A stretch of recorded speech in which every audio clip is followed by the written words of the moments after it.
Salut à tous. Abonne-toi et mate la suite de l'actualité sur ta chaîne car le gouvernement à travers un communiqué diffusé sur l'ORTM a annoncé ce lundi 16 mai 2022, une tentative de coup d'État que projetait de faire un groupuscule d'officiers et de sous-officiers anti-progressistes dans la nuit du 11 au 12 mai 2022. Même si pour le moment, les autorités n'ont donné aucun détail sur l'identité des auteurs, des sources sécuritaires affirment qu'une dizaine de soldats ont été arrêtés. Parmi eux, selon plusieurs sources, le colonel Amadou Keïta, colonel du génie militaire et membre du Conseil national. Sur les réseaux sociaux, la grande majorité des internautes qui condamnent cette tentative malheureuse appellent à des sanctions exemplaires contre les éventuels coupables.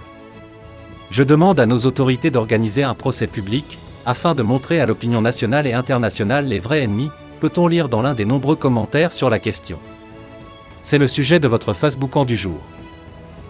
Papou Diop, ces auteurs sont des criminels, ils doivent être sévèrement jugés en tant que tels.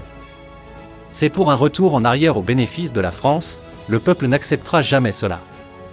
Nos autorités doivent redoubler de vigilance, le peuple aussi. Moumouni Ouattara, ok.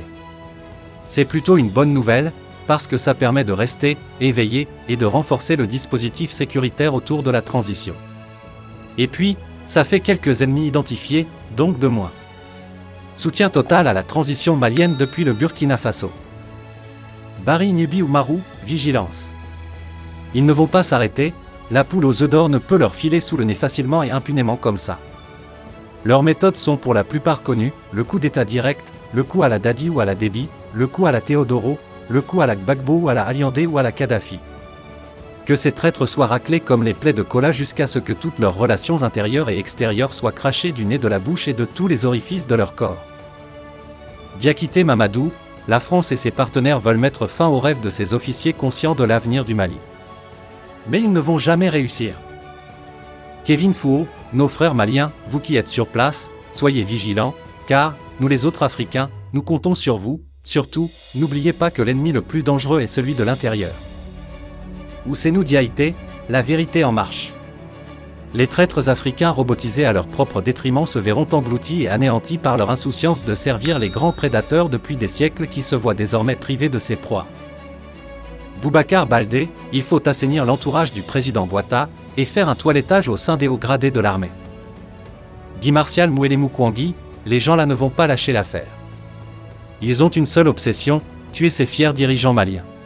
Or Rodrigue Akono, je demande à nos autorités de la transition d'organiser un procès public, afin de montrer à l'opinion nationale et internationale les vrais ennemis. Et Dobot Abdourahim, ils doivent être jugés en public. Et qu'ils nous disent devant tout le monde, à combien, ils ont vendu l'honneur du Mali et de toute l'Afrique. Baptiste Jean, ces traîtres doivent être punis avec rigueur. Cela montre à quel point la France veut maintenir l'Afrique dans la misère totale. Mokrane, il faut être sur ses gardes. Ce n'est pas fini. Le ressentiment est grand. La bête est blessée. La vengeance par tous les moyens est l'ultime sursaut pour reprendre sa place et améliorer sa santé. La force de transition sera confrontée à des pièges sur son cheminement afin de changer l'histoire, mais les patriotes maliens veilleront à garder le cap et renforcer l'indépendance du pays en s'alliant avec des amis sûrs, qui aideront à ce que le pays retrouve sa stabilité. C'est le vœu de chaque Africain digne de ce nom, qui souhaite l'émergence d'une Afrique forte et à l'abri de la manipulation. Vive Assimi Goïta, que Dieu le Tout-Puissant le guide sur la bonne voie. La voie de l'expansion, de la richesse et de la stabilité du Mali. Nassar Delali Nassar, je suis du Togo. Et nous prions fort pour que cette transition se passe bien jusqu'à la fin. Nos frères qui collaborent dans l'ombre avec la France devraient être présentés au peuple et au monde entier.